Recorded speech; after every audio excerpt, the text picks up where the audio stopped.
morning students, welcome to today's economics class. Dear students, the subject economics has broadly studied under two heads, okay, that is microeconomics and macroeconomics.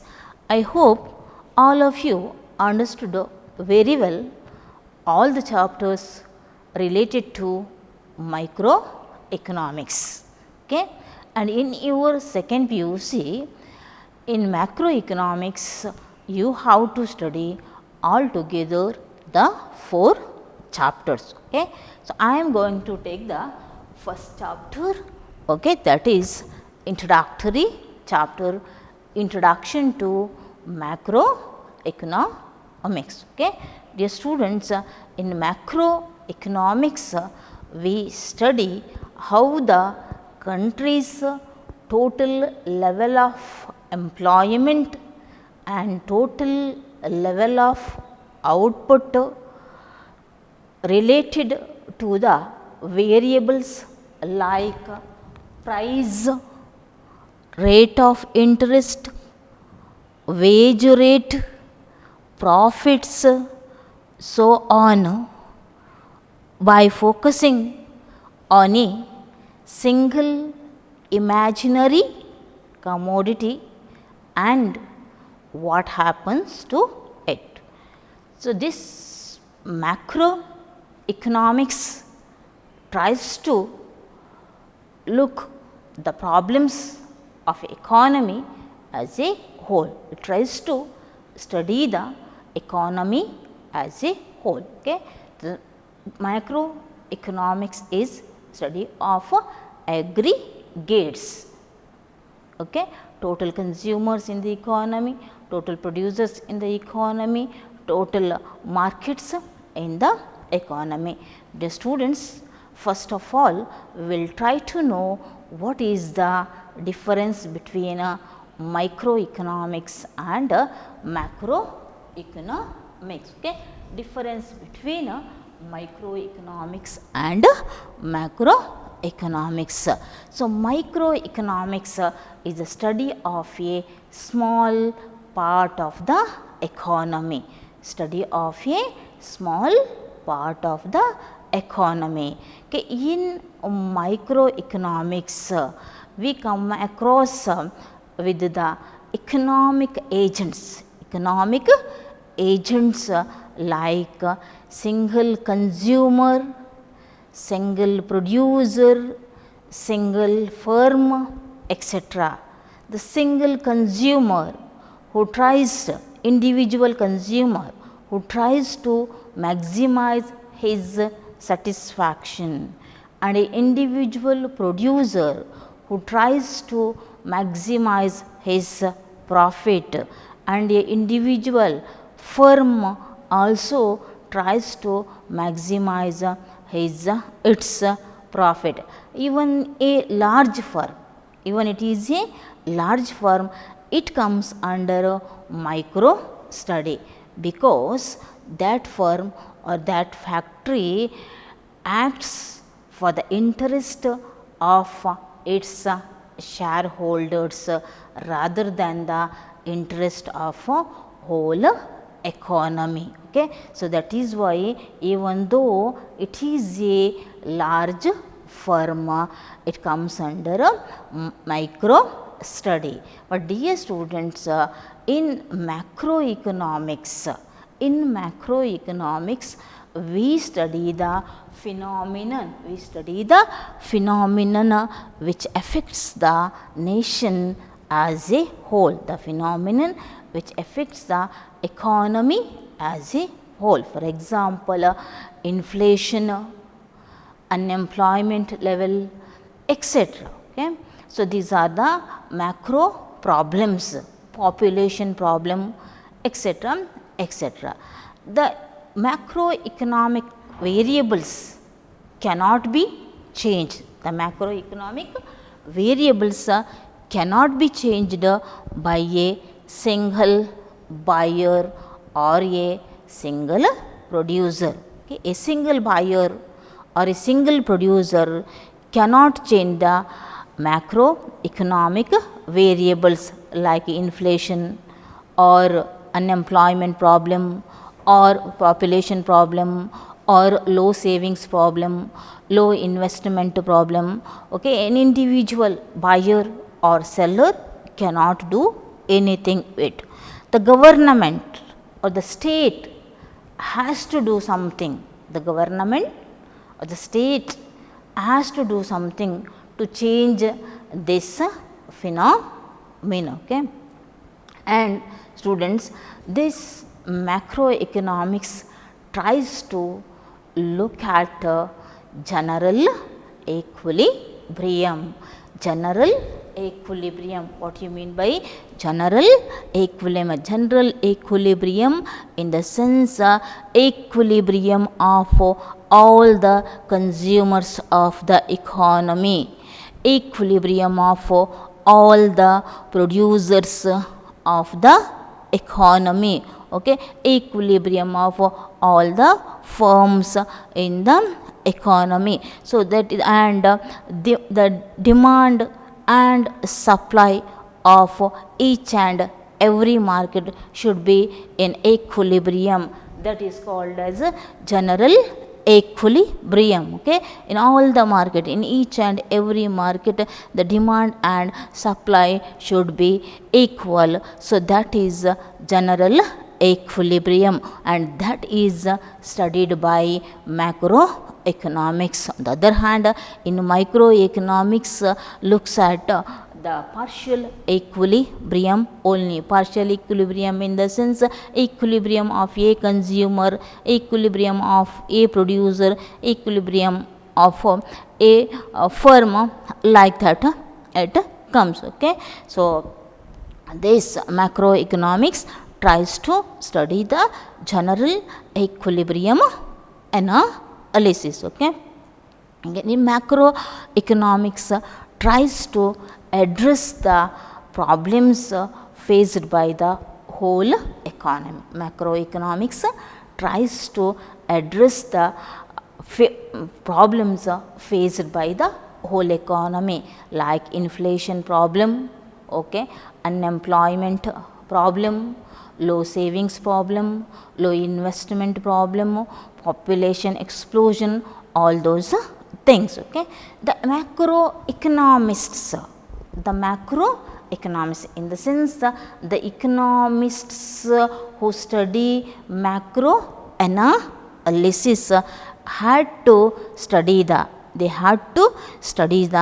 effect in the markets. They have to study the effects in the market of taxation and monetary policies, budgetary policies, problems in the money supply policies, rate of interest, wage rate, employment, etc., etc. They have to study. Okay.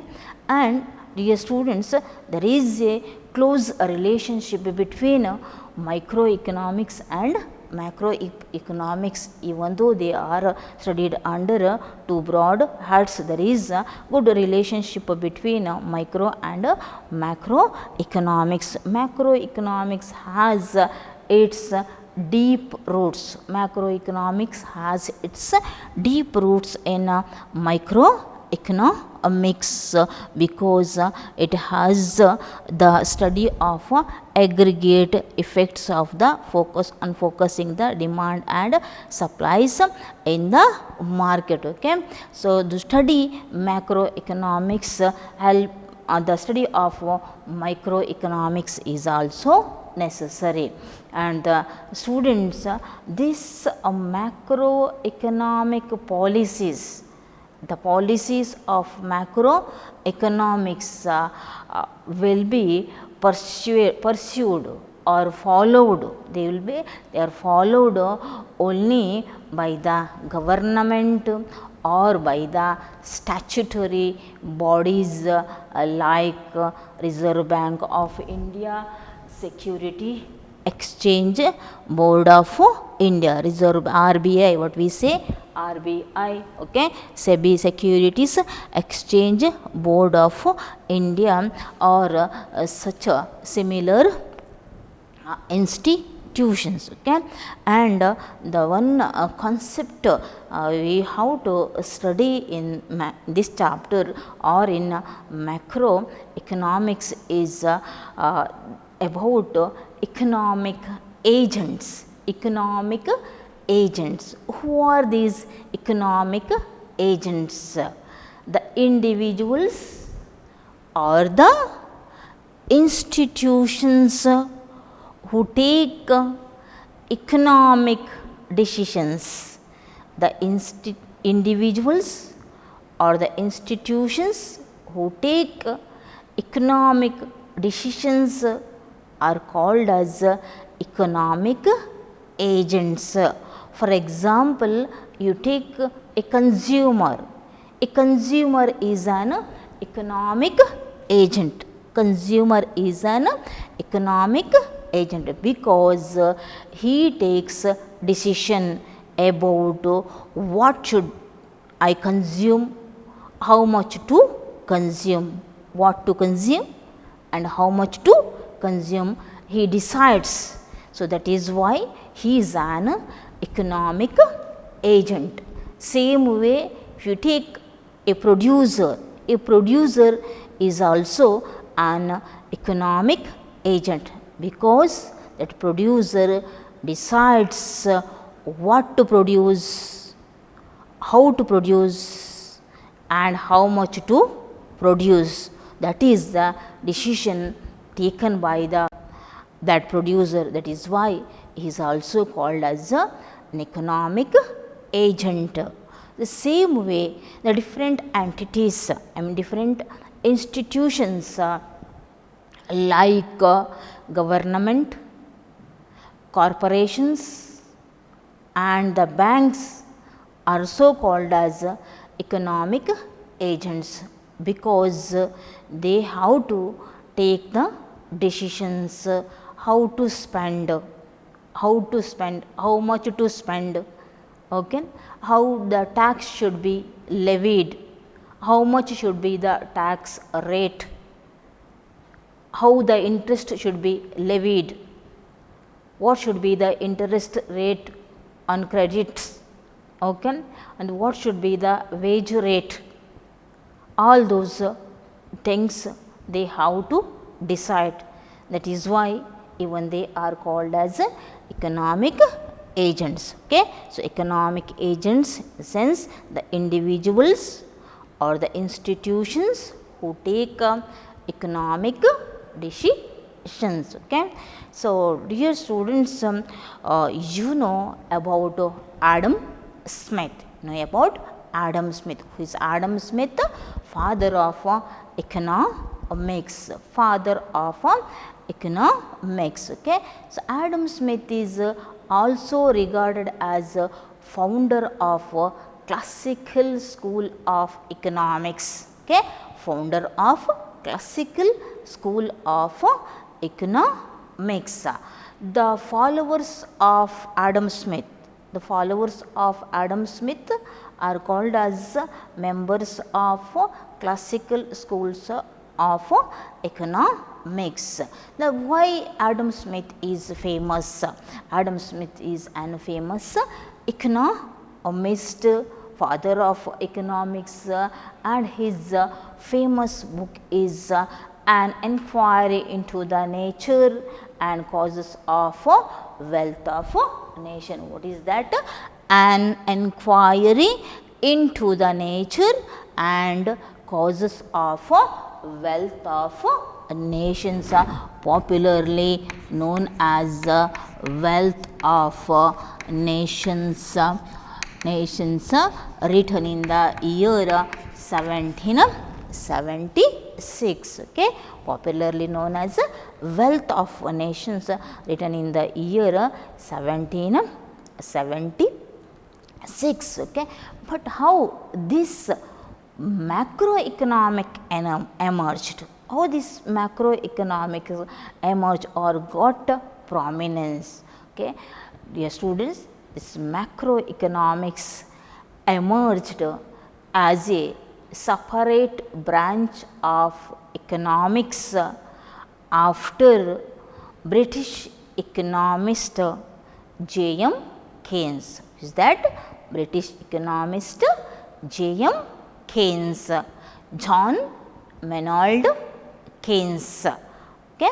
20th century economist is John Maynard Keynes is a 20th century economist. Okay.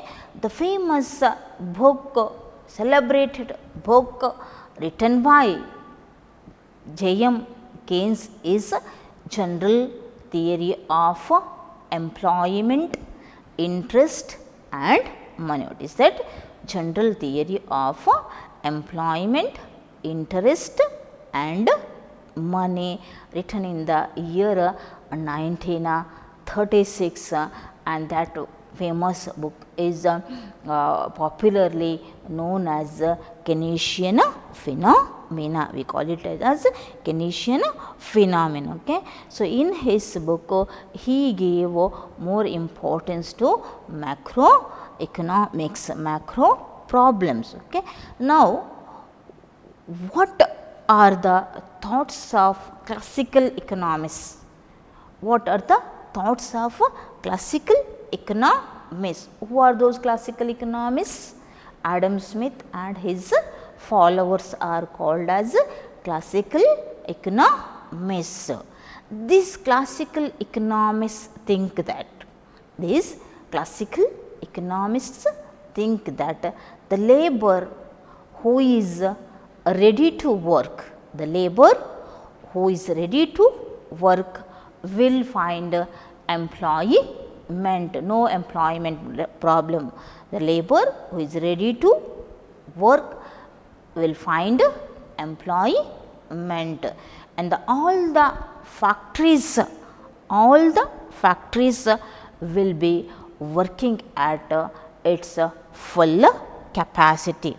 All the factories were working their full capacity. In the sense, in a factory all the workers are having work to do, all the land will be used, all the capital will be employed. Okay, that is the situation of full employment level. Okay, in the sense all the factories will be working at their full capacity, in the sense that is full employment level. Okay. So, that is the thought of classical economics.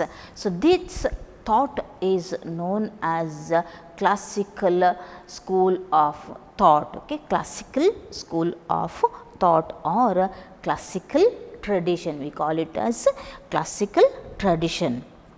And students, how this Keynesian economics or macroeconomics got prominent, how it became famous all over the world. Okay, the Great Depression of 1929, depression in the sense economic depression. Economic depression means fall in all economic activities, no demand for goods, okay, and less employment. Okay. So, less income, less saving, less investment. Okay. So, this is called as economic depression. The Great Depression of 1929 and its subsequent years, saw the fall in total output level and total employment level in the countries like Europe and North America. Okay. The Great Depression caused fall in output level and fall in employment level. Okay. And this problem affected all over the world. This problem affected all the other countries of the world. Okay. The demand for goods and services decreased. The demand for goods and services decreased. Many of the factories were closed down. Many of the factories were closed down and workers were thrown out from the jobs. Workers were thrown out from the jobs. Okay. And in USA, the unemployment rate rose from 3% to 25%. Unemployment level rose from 3% to 25%, and the output fell up to 33%. Output fell up to 33%. This situation, this incident, this problem made the economists to think about functioning of the economy in a new way. What the economists think? The government should function in a new way. The policies of the government should be changed. Like, okay. So, in this critical condition, the Keynesian theory, general theory of employment, interest and money, directed the economists about functioning of the economy in a new way. Okay. The Keynesian book, the Keynesian theories showed the way how to overcome from this Great Depression. The government of USA understood the importance of macroeconomics or Keynesian economics. Okay. Because unlike classical economists, Keynesian economics tried to show the interdependence between various sectors of the economy. Various sectors of the economy, various sectors in the sense how the agriculture sector related to industrial sector, how the industrial sector related with the service sector, and how the service sector related with the agriculture sector. And the same way how the household sector depends firm and how the firms depends on household sector. So, this is also very clearly written in a Keynesian book. That is how the Keynesian economics or macroeconomics emerged. Students, now we have to study some of the important concept related to this macroeconomics. Okay, related concepts of macroeconomics. First, we will see about wage rate. We will see about wage rate. What is this wage rate? Wage rate is the price. Wage rate is the price at which laborers are purchased and sold in the market. Okay. What is that? Wage rate is the price at which laborers are purchased and sold in the market, labor market. Okay. So, that is wage rate. Okay. So, students, the production units, the producing units are also called as firms. They are called as producing firms or production firms. Okay. So, in a production firm, an entrepreneur bears all the risks and uncertainties during this production process and marketing process. He bears all the risks and uncertainties which comes during the period of production and during the period of marketing. Okay. So, he will hire the laborers, he will employ the capital, he will take the land for rent and starts his production. After producing the goods, he sell it in the market for revenue. He sell it in the market for revenue. Okay. So, students, there are factors of production. The producer or the entrepreneur, his main motive is earning profit. Okay. How he gets the profit? We will see how he gets the profit, what will be his profit. Okay. So, students, there are 4 factors of production: land, labor, capital and organization or entrepreneur. What is that? Land, labor, capital and entrepreneur. Okay. And this entrepreneur produces the goods and sells it in the market and earns a revenue. He sells the products in the market and earns the revenue. And a part of revenue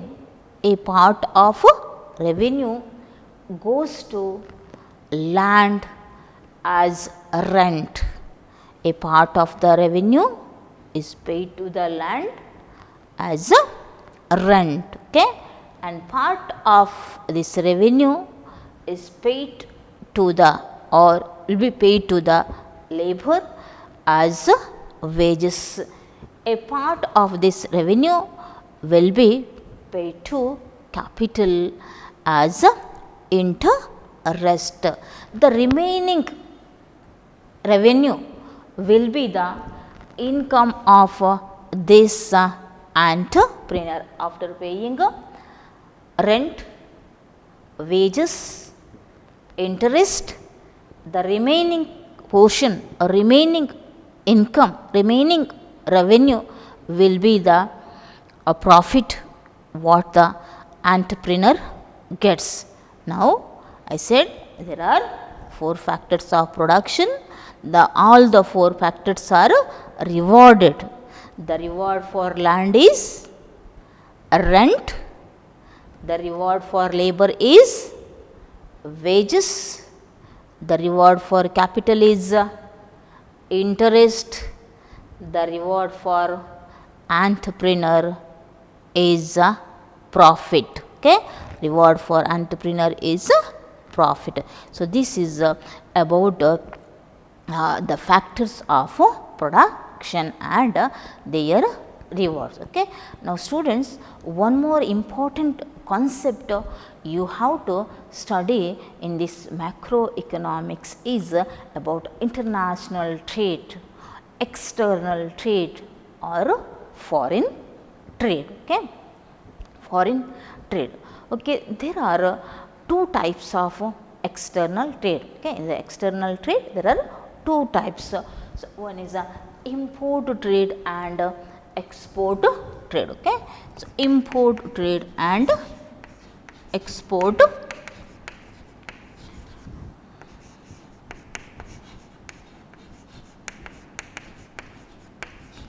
trade. Import trade and export trade. What do you mean by import trade? When a country purchases goods from other countries of the world, it is called as import trade. When a country purchases goods from other countries of the world, it is called as import trade. For example, India purchases machineries from other countries of the world, that is the import of India. Okay. And the next is export trade. Export trade means when a country sells her products to to other countries of the world. When a country sells her products to other countries of the world, it is called as export trade. For example, India exports raw materials to other countries of the world. Okay. So, that is the important export of India. Okay. So, the next concept you have to study is in this chapter is working of the capitalist in a economy, working of economy in a capitalist sector. Okay. The next concept you have to study in this introductory chapter is working of a economy in a capitalist country. Working of a economy in a capitalist country. So, dear students, when we say capitalist country, the picture comes in our mind is less interference of the government in economic activities of the people. The government will not interfere, the government will not guide what to produce, how to produce and whom to produce. Everything will be decided by these capitalists or by the market or by the price mechanism. There are some important features of this capitalist economy. The first and foremost feature of this capitalist economy is the means of production. Okay, the means of production are owned by the private people. The means of production in the sense land, labor, capital and whatever it is, all the things are under the control of private people. Okay. So, it is not owned by the government. This is an important feature of a capitalist economy. The second important feature of capitalist economy is that production is done for the purpose of selling in the market. Okay. Why the production takes place? Production takes place to sell it in the market. The firms or the producers will produce the goods in the intention of selling it in the market and making a profit. Any of the firm or any of the producer will not produce the goods for the purpose of just to give it to others. Okay. So, that is in the sense the production takes place for the purpose of selling the output in the market. The third important characteristic or the feature of this capitalist economy is the labor services are purchased and sold in the labor market for wages. Okay. So, laborers, if I am the employee, I work and take the wages. If I am the employer, I make others to work and give wages. In the sense all the laborers work for wages and all the employers make others to work by giving the wages. Okay. The labor services are purchased and sold in the labor market. So, which are the good examples for capitalist economy? Capitalist economy for Hong Kong, Singapore, Australia and the United States are the important examples for capitalist economy. And in a capitalist economy, all the production decisions are taken by, or the production activities, the production are taken by the or decided by the entrepreneurs or the capitalist, or we call it as what we call it as entrepreneur or how business person. Okay. Entrepreneurs are those who bear risk and uncertainties in the production process and in the marketing process. Okay. And these entrepreneurs employ land, labor and capital by taking a lot of risk. Okay.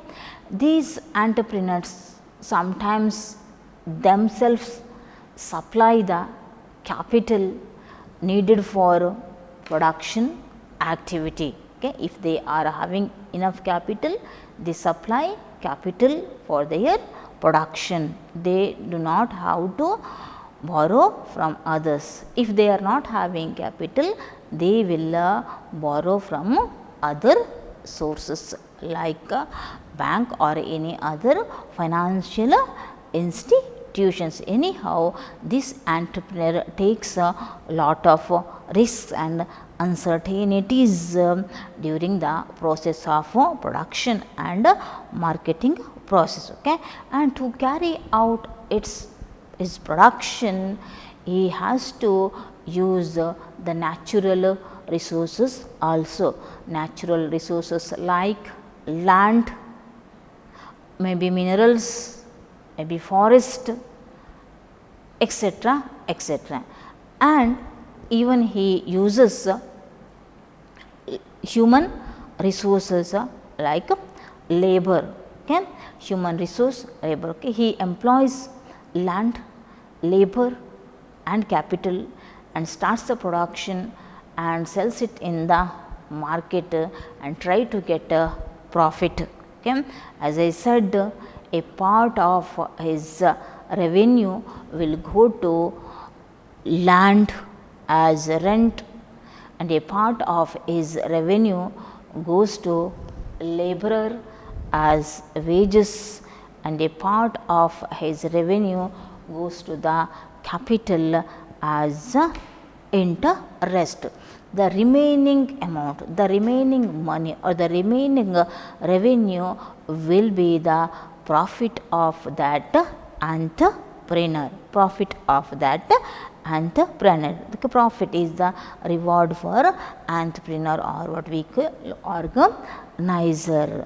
This entrepreneur, what he will do with his profit? Okay. This entrepreneur will not spend his entire profit for self consumption or the consumption of his family.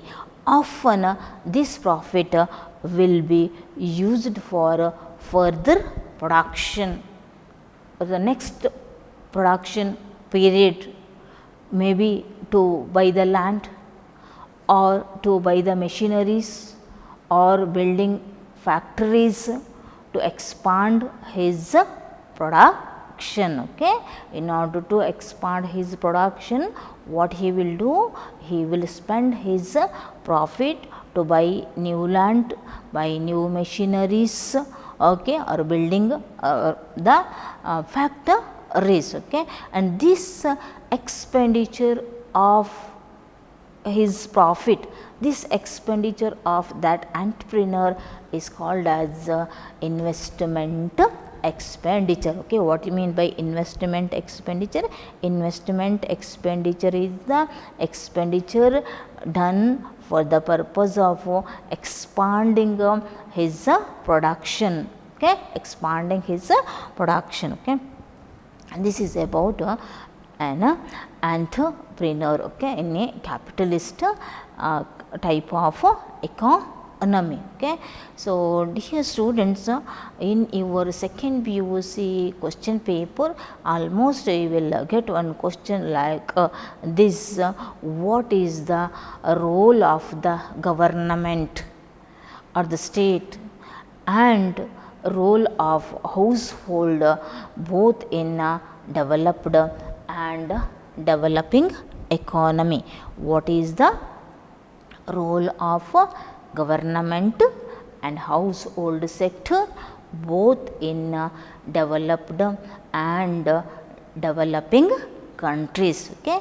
First we will see what is the role of the government in both in developed and developing economy. Okay. Both in developed and developing economy, apart from capitalist sector, apart from capitalist sector, there is an institution called government, or what we call it as state. Okay. State. Okay. What are the functions of this state? What the state or the government performs? The government performs some of the developmental functions to increase the welfare of the society. So many functions, developmental functions are taken by the government. Okay. The state or the government frames laws. Framing of laws is an important function of the government. Enforcing laws is also the important function of the government. Giving justice to the public is also important function of the government. That is why the government frames the laws, enforces the laws, and give the justice to the people. Okay. And what are the developmental functions taken by this government is spending money for educational purpose, spending money for health services, in the sense opening up of building up of hospitals, schools, etc., etc. Okay. Apart from this, the government also seeks some of the production functions. Even though that is a socialist country, and even though that is a mixed economy, or even though it is a capitalist economy, some of the productions are taken by the government.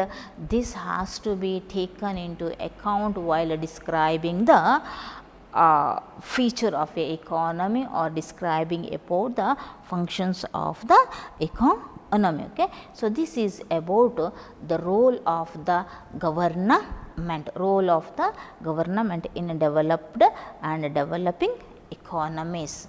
Next, we will see what is the role of the household sector. What is the role of the household sector in both the developed and developing economies?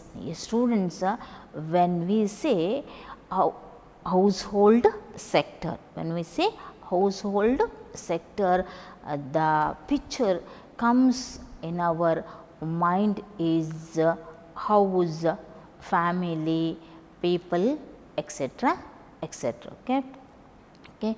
By household we mean individuals or group of individuals who take economic decisions for their welfare. Okay. Individuals or group of individuals who take economic decisions for their welfare. Okay.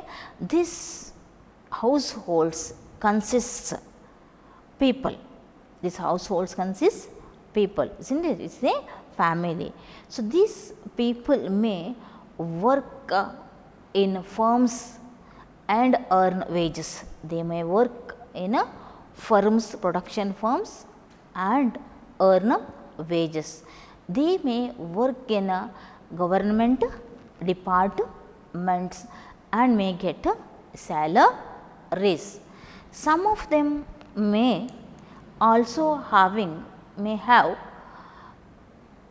the owners of the producing firms. They may be the owners of this production firms. Okay. These production firms use land, labor, capital, okay, and produces the goods and try to sell it in the market. But these firms cannot sell their product in the market when they, if they are not having demand from the household sector. So, either the demand from the household sector, they cannot sell their products in the market. Okay. So, one more thing we have to keep it in mind is these household sector can also earn money by giving their land for lease.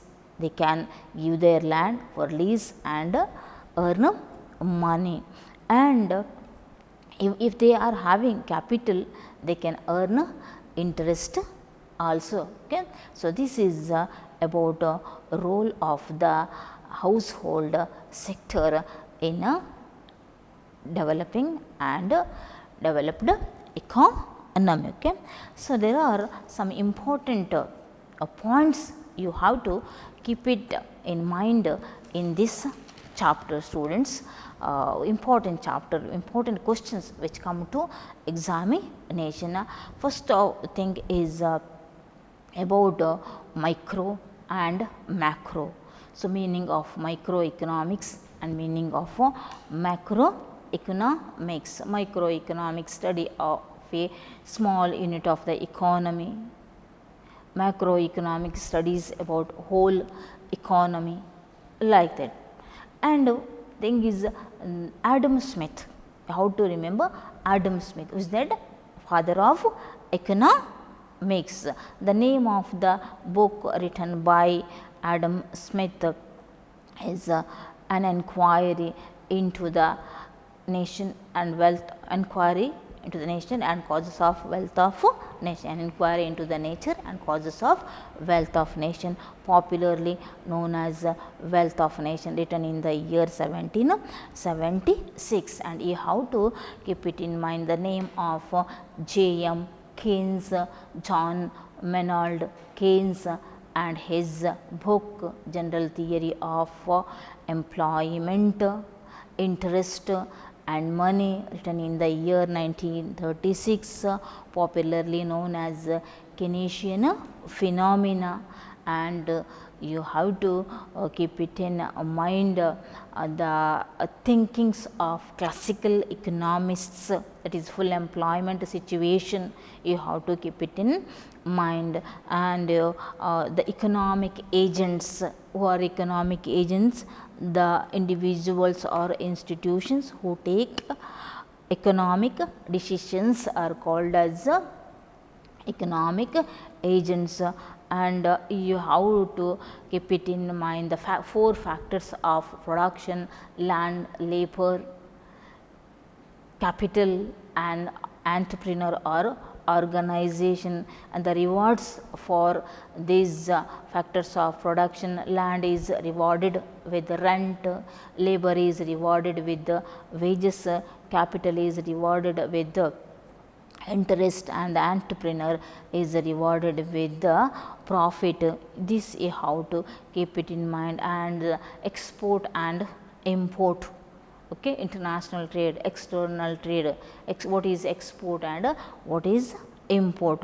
What is import? When a country purchases goods from rest of the world, it is called as import trade.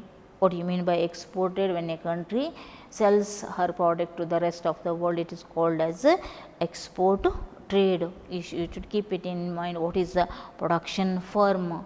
Okay, who takes the decision? Entrepreneur takes the decision and bears the risks. Okay, you have to think about the state or the government.